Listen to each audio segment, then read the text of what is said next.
We honestly can't complain that people get their health information from non-professionals on TikTok or Reddit threads if there are no quality alternatives, because there's not a lack of information today. There's a lack of quality information from trusted resources, particularly healthcare professionals. You became a white coat to help other people, right? Chances are you're working a traditional job that kind of helps people, right? Dispensing medication, providing basic counseling, going through the motions, checking boxes, etc. In today's show, I want to highlight that it's your moral duty to help people in new and innovative ways, aka getting online, and how to start now without necessarily creating a business and jumping all on board into entrepreneurship. Today, pretty much everyone is online, and everyone's online searching for answers. There's a big mismatch between the number of people looking things up online, which is pretty much everyone, and healthcare providers providing quality information. We honestly can't complain that people get their health information from non-professionals on TikTok or Reddit threads if there are no quality alternatives, because there's not a lack of information today. There's a lack of quality information from trusted resources, particularly healthcare professionals. And I believe the white coat skill set no longer serves people well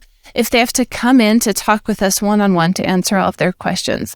It's really an outdated way of helping people. If we're serious about helping people, we would shout it from the rooftops. If we were serious about helping people, we would share it online. I know this will probably make 99% of white coats squirm with discomfort. I mean, we all got into healthcare to help people and not to do this, to put yourself out there. However, people are out there and they're sick, they're over-medicated, confused, and really tired of trial and error prescribing. We've got to help them, and we have to help them by sharing what we do publicly. We help them by sharing our knowledge because we are trusted healthcare professionals. Yet too often we doubt ourselves and don't feel like enough of an expert, or we worry what people will think when we share online. Or we want to just let someone else help people publicly and say, that's not our role. Someone else can help people. I'll just keep doing my thing in my own little square of the world. Or they feel like it's too self-aggrandizing to create their own brand, that people with their own brand that are out there helping patients are only doing it for themselves, and they're not that kind of person. They just want people to come to them and ask for help, but don't want to put themselves out there and create their own brand. They don't want to be an influencer or set themselves up as an expert. Healthcare professionals think all of this. They think all of these thoughts that we don't feel like an expert ourselves. We're just a PharmD. We're just a PA, just an NP, just an MD. And we worry what people think when we share things online. We want someone else to do this, and it just feels self-aggrandizing to create your own brand. It's our moral duty as white coats to open our mouth and help people looking for answers online. Because what's the alternative? It's happening right now. You know, by not getting online, you're holding back your hard-earned knowledge. People can't find the professional help they seek, so they go to less quality resources. People aren't aware of new and improved therapy. People don't have your tools to help them achieve their health goals. We really can't complain about our patients getting terrible information online if we're not online ourselves counteracting that dribble. And if you want some examples, I want to share a couple of really cool professionals who are doing an excellent job of teaching patients directly. And I want you to look these guys up because they are amazing. And I'll put their links in the show notes so you can check out the work they're doing. And kind of a side note, going forward, this show's not just going to be me talking all by myself for the whole time. Where's the fun in that? I'm going to bring in a lot of wealthy white coats who are doing some really cool things, and we're going to start to have more engaging conversations as this goes. And some of these people on the list are going to come on the podcast with me, and we're going to talk about this. So get excited. Here's a little preview into some of the people we're going to talk to. Get excited for a lot of future episodes. I'm really excited about these discussions. I think you learn more from talking to other people than just listening to Jamie spout all the time. So anyway, that was a side note. Going back to some really cool professionals. These are all specifically pharmacists because I'm a PharmD and I have a special kinship to pharmacy. But these are 4 really cool pharmacists who are doing neat things to help patients directly today.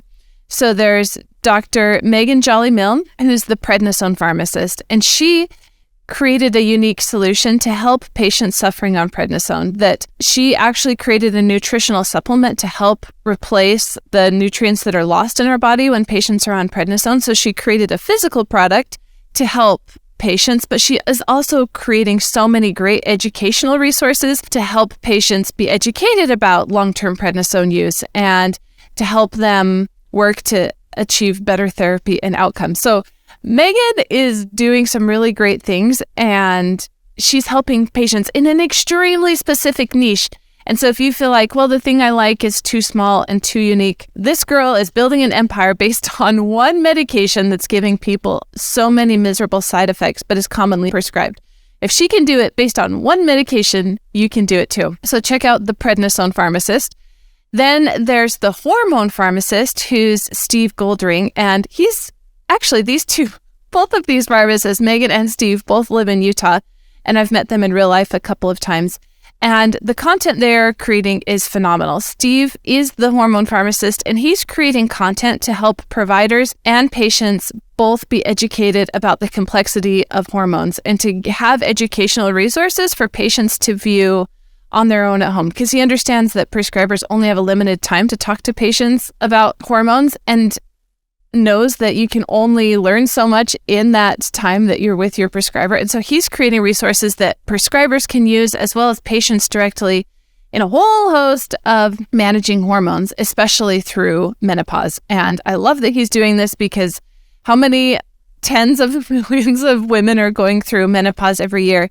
And the resources out there, if you're just Googling it or searching WebMD, are very subpar.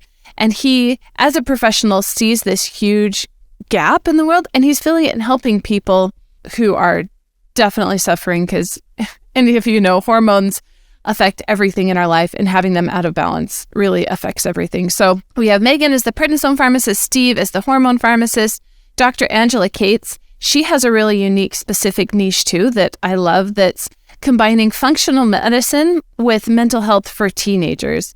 And her role is working specifically with teenagers with functional medicine, specifically gut health, to address underlying root problems that teenagers specifically are facing with a whole host of mental health issues, including ADHD, anxiety, depression. And she has a unique framework for helping these teenagers directly in a very non-traditional way, but a way that's really helping them, rather than just throwing more medication at them and doing all the same things that they've been doing that haven't been working. So check out Dr. Angela Cates. She combines functional medicine with mental health for teenagers and is helping a unique population in the demographic that she's just working with teenagers and mental health, and is having a lot of success. And lastly is a name that you've probably heard, because all the prescribers that I've met here in Utah know Dr. Isabella Wentz, who's the thyroid pharmacist, and she's focusing on one specific issue, which is thyroid, and has solutions for it. She's written books and has courses and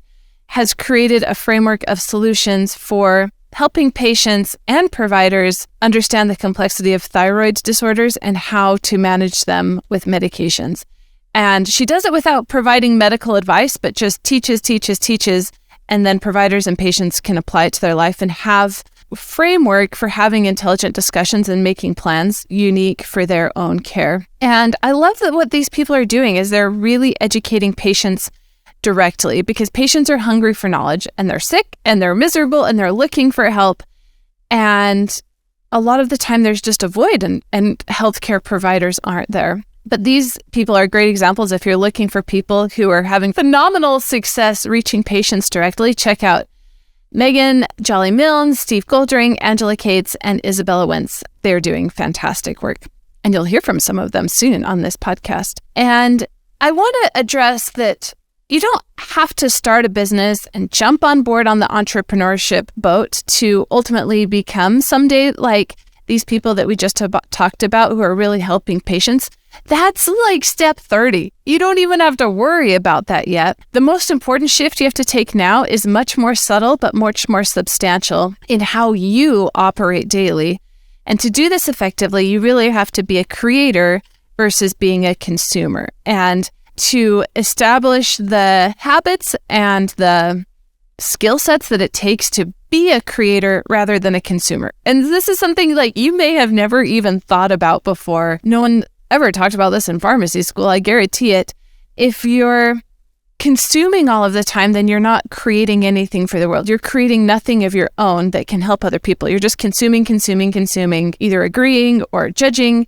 And all of that time that your eyeballs just spent scrolling on a screen didn't help you, and it didn't help patients with your knowledge. It just was a way to waste a lot of time. However, because all of the eyeballs in the world are on the internet and everyone is scrolling, you can use that scrolling for good and create content that helps people. And we'll talk about this in future episodes, like how to create compelling content, what content even is. This is a whole new verbiage for healthcare providers, and we'll talk about that on future episodes. But I want to start today by addressing that patients are looking for you, and you've got to be online and sharing the knowledge you have to really effectively help people. And to start, square one of starting is just understanding what a consumer is and what a creator is, and how to start cultivating those basic habits of becoming a creator. And you have to do this before we can add on all of the other steps of creating compelling posts and creating calls to action and make it easy to work with you and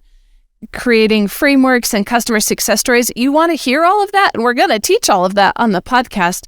But step one and square one is to just get in the habit of becoming a creator rather than a consumer, because as a creator, you set yourself apart and actually help people.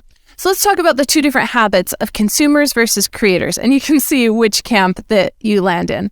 So habits of consumers. If you're a consumer, you scroll. You're endlessly scrolling and looking at what other people have created. And you never create your own content unless you got a promotion at work or a new certification and get to brag to the world like, hey, I got this promotion, or hey, I'm certified in this specialty now. If that's your only public post professionally, then you are not a creator. And another habit of a consumer is that you probably complain privately about all the influencers out there steering people in the wrong direction, but you never share your own hard-earned knowledge online. You just complain what you see other people doing wrong and don't do anything to counteract it.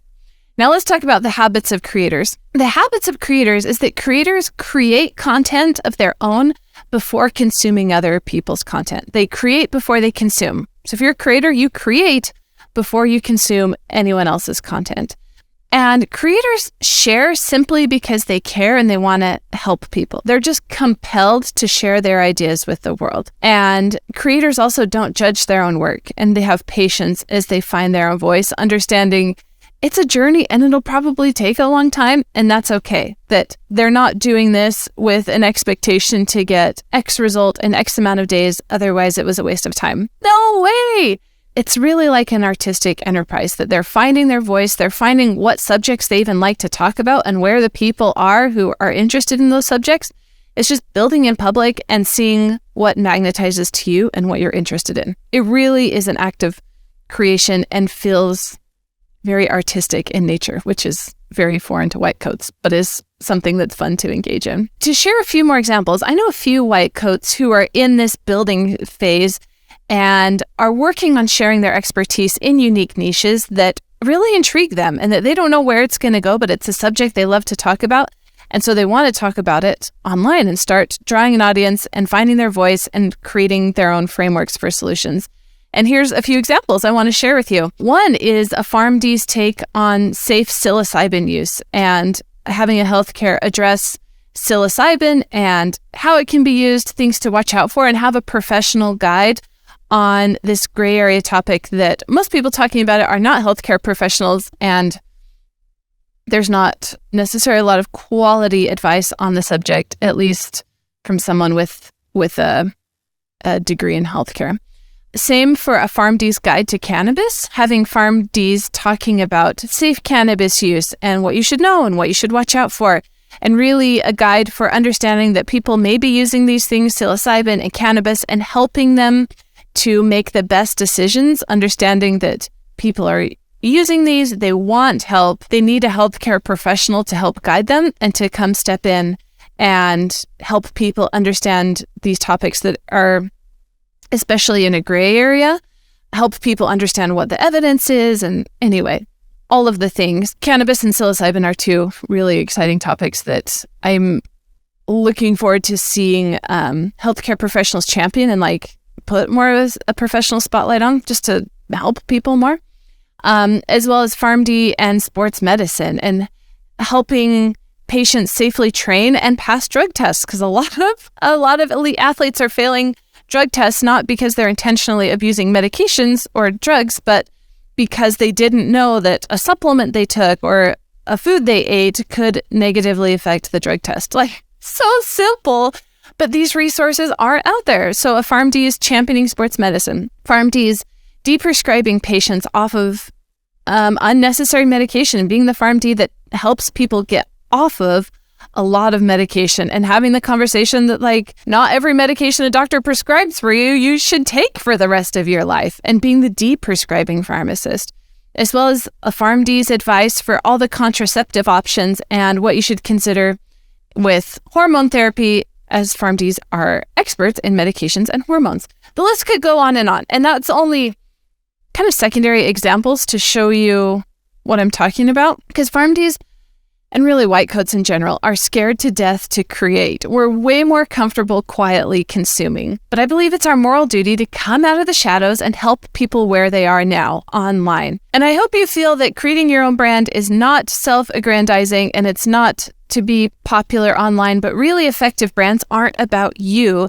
They're about using the knowledge you have gained, the experience you've gained, the frameworks you're putting together to help people out there. I think once white coats understand that creating your own brand isn't about you, it's not like this pride vanity thing, it's your conduit to helping people effectively, we can normalize the conversation and see it as a real way to help people out there, rather than giving it kind of the stereotype of like, oh, I don't want to create my own brand. I don't want to be an influencer. I don't want to create my own brand. I don't want to be that person. I just want to help people with hormones. That's how you help people with hormones, is through your license, through your degree, through your experience, and through your story. People love a compelling story, and you will be far more compelling with your story and your experience than just a company out there doing the exact same thing. So I want you to feel confident in sharing your story, creating your brand, but most importantly, taking 5 steps back just to get in the habit of being a creator and to start sharing your voice online. Even if you don't know what the topic is you want,